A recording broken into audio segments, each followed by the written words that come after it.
Now, from Wish TV, your local news source, this is All Indiana Politics. Good Sunday morning. Welcome to another edition of All Indiana Politics. I'm Phil Sanchez. The U.S. Secretary of Education says shutting down her department will not lead to fewer civil rights protections for students. Now, those comments came during a visit to Purdue University. The Supreme Court has overturned a lower court's ruling that blocked about 1,400 planned layoffs. Our Garrett Bergquist caught up with Secretary Linda McMahon. Do some of the things that they're doing here at Purdue reflect something the Trump administration is interested in either recommending or possibly even mandating at the national level? Well, let's not talk about mandating so much, but let's talk about certainly the president is very interested and has already been talking about apprenticeships. He did that during his first administration. I wanted 1 million apprenticeships then. He's set the same standard now. And so what I'm hearing in this room today with K through 12s working towards apprenticeships, working with industry and business, they're really guiding. We have parents starting with their children K through 12, and I think that's exactly the right formula to have. Well, the federal government will continue to provide the kind of funding that is already appropriated by Congress under Title I, the IDEA. Those were big considerations, I think, for the community as we talked more and more about returning education to the states. But what the president, what the federal government wants to do is get out of the way, remove a lot of the regulation. Let's get more money into the states that's now spent on bureaucracy. And I think that's what you'll see. There's been a lot of concern from parents of minority communities, parents of children with disabilities, that sort of thing, about the ability of their children to continue to access equal education if the Department of Education no longer has a robust civil rights division. How do you respond to those concerns? Well, we will always have a robust civil rights commission because we've got a Department of Justice as well. And a lot of other agencies also have OCR divisions, but that's not going to be hampered at all. And let me remind you that before there was a Department of Education, we did have Title I funding, we did have IDEA funding for students with special needs, and that was accomplished very well.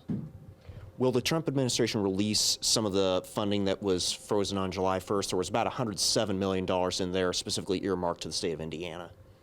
Those programs are all being reviewed, and because it is under review, I won't have much comment on it today. You probably already know that really 90% of the education budget already comes from the states. From the federal government, it's about 8 to 10%.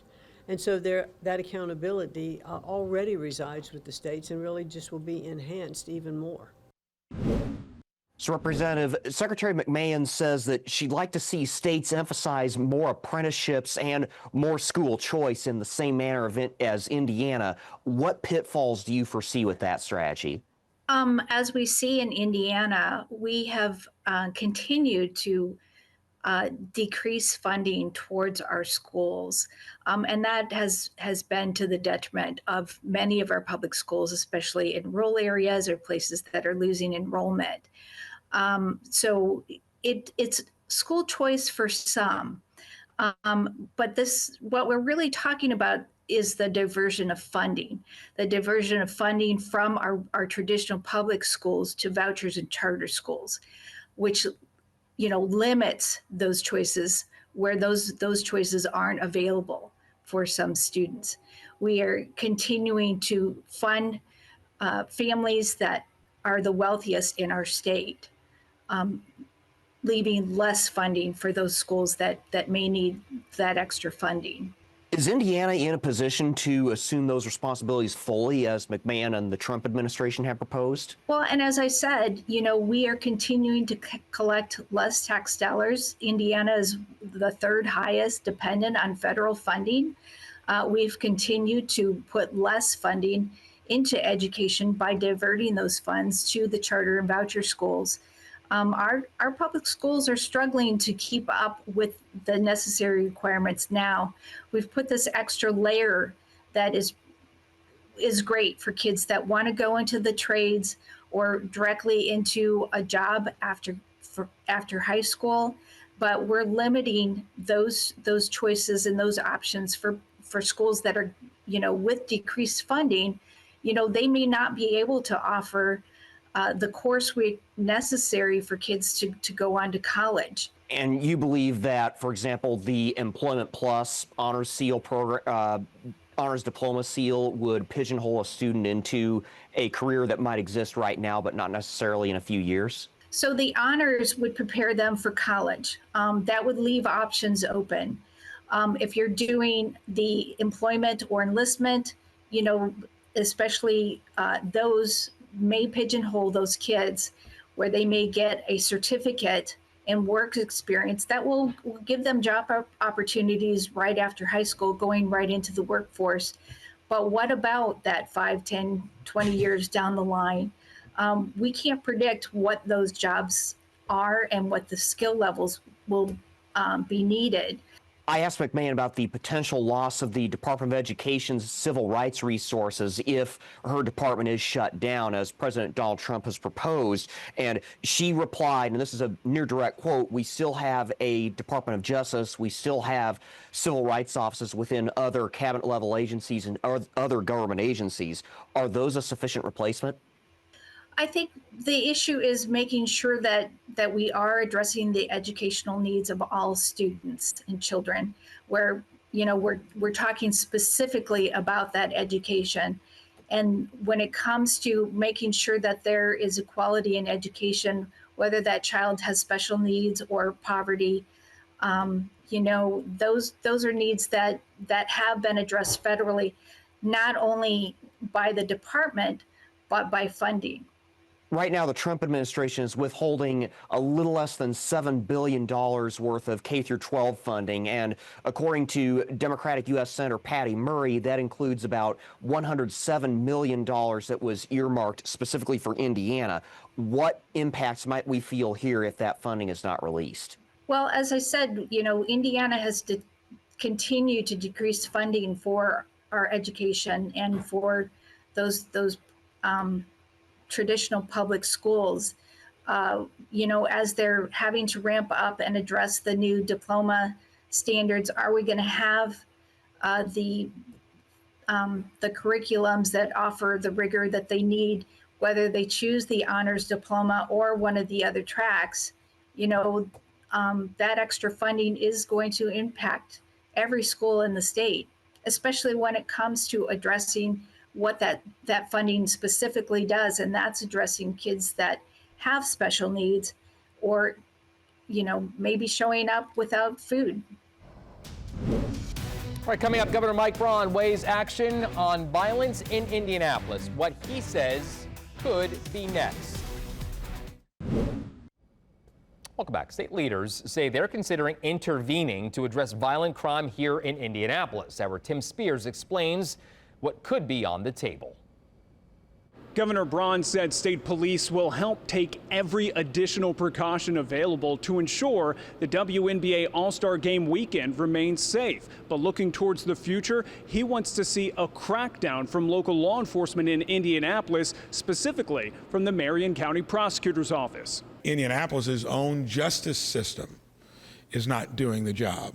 I think the police department is, but the rest of the equation is not being carried out. Following the mass shooting on Independence Day weekend, Governor Mike Braun warned of state intervention to address violent crime in Indianapolis. If they keep having that dereliction of responsibility and duty, and it would force the state and the legislature, my involvement as well, this is just the clarion call that do something different. IMPD already said Indiana State Police would help increase the police presence downtown. Governor Braun, surrounded by ISP leaders, echoed calls from the Fraternal Order of Police, asking Marion County Prosecutor Ryan Mears to seek stronger enforcement of violent crime. Though, when asked, he did not cite any cases where prosecutors failed to enforce the law. Broadly, I think the prosecutor has not taken up cases that the police bring to them. Do you have faith in Marion County Prosecutor Ryan Mears? I do. He's shown that he can be tough on violent crimes in the past. Indianapolis City County Council member Ron Gibson believes it will take more than stricter enforcement. There's a social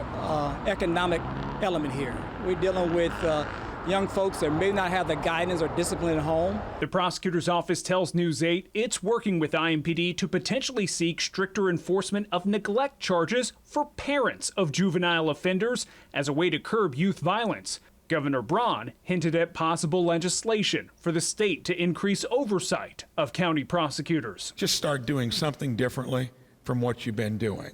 That's not been working. No one has been charged for shooting the 2 teenagers who died or the 5 others who were injured in that downtown mass shooting. Reporting from the State House, Tim Spears for Wish TV and WishTV.com. Coming up, Indiana's best political team addresses those calls for the state to intervene downtown.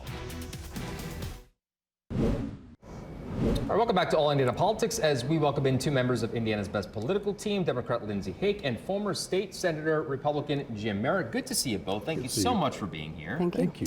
Now, let's begin with that news about Camp Atterbury, okay? Well, it will serve as a holding site for suspected illegal immigrants. Jim, I'll start with you. The ACLU, as you know, of Indiana, says mass detentions will lead to significant rights abuses. Does this plan raise that risk? I don't know, but that's the question. That it's such a fresh announcement. There was rumors back in May that this was going to happen. I think really the devil's in the details in regards to this. Is Atterbury ready for it? Right. Is the state of Indiana on the hook for some of the financial part of it? Is the size of the base what we need? And I think that there are a lot of questions that are surrounding this. Obviously, those issues you just brought up are there, but as well as processing and in the security of it. And I think you're going to see people in Indiana really ask. We know why, but how and when? And those are 2 questions I don't have the answer to. Lindsay, I'll let you chime in on this, but then I have a follow-up as well. Go ahead. Atterbury obviously is always at the top of the list when looking for a facility that meets the needs of critical either national infrastructure for whatever need we might have. And it's a joint maneuver, it presents an opportunity for a lot of ability there. And so it's not just like, say, for example, you go down to Atterbury in the summer, there's not just Army troops there, there's folks from all over from allied nations training there. And so it's a facility that meets a lot of need. Right. The question is correct with Jim pointing out that we need to know the how right now as to how this all occurs. And those are answers that we don't have right now. You haven't had an answer from DHS. You haven't had an answer even from DOD, I don't think. So you've got a lot going on here. The news is very fresh. Obviously, hopefully we hope to get those details soon. Lindsay, I also want to ask you this. Does the Trump administration have any realistic alternatives if we continue to carry out these types of deportations? Alternatives to mass incarceration for even some individuals that stand as U.S. citizens, or alternatives to Atterbury? Yes. Okay, just want to make sure I'm clear here. I really don't know. That's a question I guess remains to be seen. I wouldn't be surprised by anything right now, sadly. The Trump administration has been studying this for 4 years on what they could do, jumping right back in. And here we are 6 months into his administration, and still the bar has been lowered every day. So I guess we'll wait to see. Jim, your thoughts? I think this needs, it goes back to the question of when. Because if they need it right now, as far as I know about Camp Atterbury, it can't happen. There has to be some preparation here. As you know, Air Guard has been there. I know people that have been deployed there and assigned there, and it has a specific use. And so it will be really interesting to see how this fleshes out. Is it minutes, or is it January 1st? I think the question is and who's going to pay for it? And you know, the federal government is right now looking at every dime, and does this come through a DOD fund? It just depends on who's going to pay for it. I want to get your thoughts, both of you, on whether or not the military is maybe going a little too far in getting involved in local law enforcement. I'll start with you here, Lindsay. Well, I think we've been long on the rhetoric this week, especially with even local state involvement with local issues here in the Circle City specifically. That goes to your next question, I'm sure. But yeah, I mean, you've got a lot of layers of government here. You've got a lot of interested organizations too weighing in on this. There are billboards right now holding Sheriff Forstall accountable for his decisions to work closely with ICE on however that's being worked out. I don't want to speak out of turn here, but these are complicated issues that really present the question of layers of government and how we deal with those separations of powers, and whether that's going to be observed in traditional avenues that we've seen that are coordinated with observant law, or if it's not. Well, I guess, again, we have to just wait and see. Jim, your thoughts on that? Military going a little too far, overstepping their bounds? You know, the people I talk to in Indianapolis and Carmel and central Indiana, and really the people that I come into touch with are afraid. There's a lot of fear going on out there regarding guns, about gangs, about moving, young adults around downtown, and a lot of people don't want to be downtown at midnight, and that is just shameful because, as Lindsay's pointed out to me many times, it's a relatively safe city, but we've had some disasters with murders, and so it. I don't believe that when you talk about we'll get to the Indianapolis thing here in a moment, but let's talk about the deportation stuff right yes, now.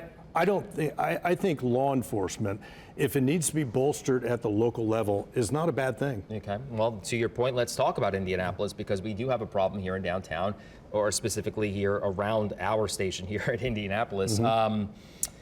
So we've covered this extensively. State government now trying to step into Indianapolis. Lindsay, and I'll go to you on this one.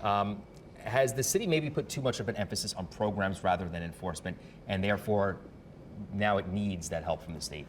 I think it's no secret that enforcement is lacking right now. Even IMPD has admitted that their staffing is down.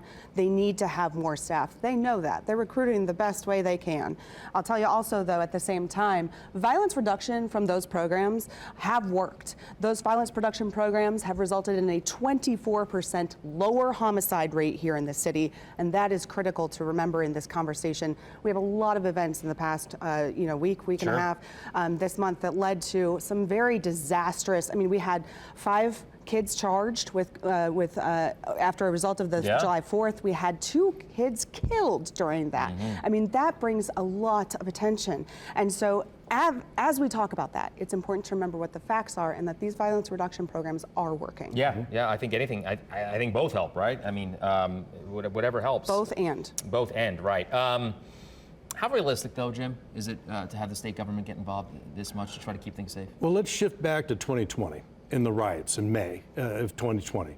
And if the Governor Holcomb had shut down opportunities to deface the State House, to deface the War Memorial, to have access to Monument Circle, I don't think those riots would have happened as great as they did. I truly believe that if the media and people went towards the circle because it was a place, it was a sore point, and if the governor can play a role in keeping us safe, I think it's a good thing. And those are investments. Governor Braun had that press conference, has had this proposal or this scolding of Joe Hogsett because we, the state of Indiana, have incredible risk and investment in downtown Indianapolis. And with everything going on with the Black Expo and the WNBA All-Star Game, we are in front of the world here, and it's got to be safe. People have to feel safe. Lindsay, the likelihood of possible legislation come this next session? I hope there's legislation. Yeah, absolutely. We always can seek legislative answers to improve our cities, to improve our towns. But I'll also remind folks, we just had a really, really bad budget for folks who are in need in this community. You've increased hunger. You have increased or you've decreased access to health care. You've raised utility rates. You've put all of this in front of people, and you still expect folks not to turn to a life of crime. And all of those economic conditions contribute to those factors. Close us out here, Jim. 10 seconds. Legislation? I don't know about that, but it would be wonderful if Indianapolis and Indiana would work together, because Indianapolis represents 35% of the general fund of the state of Indiana, and if Indianapolis, which is the hub of everything, if Indianapolis slides, the state of Indiana slides. Yeah. Agreed.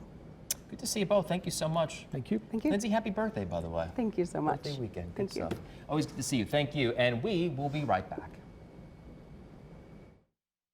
Well, thank you for joining us for All Indiana Politics this week. We'll be back here next Sunday morning at 9:30, and be sure to check out the All Indiana Politics podcast online at wishtv.com.